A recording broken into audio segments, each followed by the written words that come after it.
You guys سلام، یک پیام دارم واسه یوتیوبرهای ایرانی عزیز.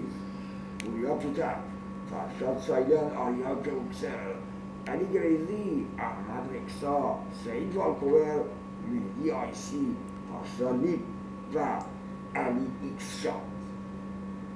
اول که خسته نباشید بابت تمام زحمت‌هایی که این مدت کشیدید، اما با دست راستتون ترمز دستی رو محکم بکشید و وایسید. چرا؟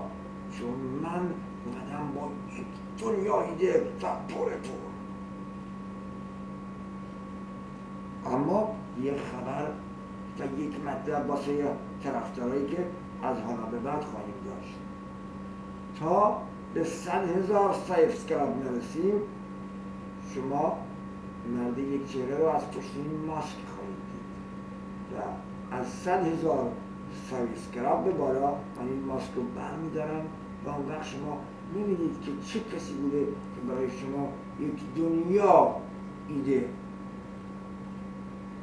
به نمایش گذاشته و اون وقت شما چهره واقعی دوبرماکس رو خواهید دید.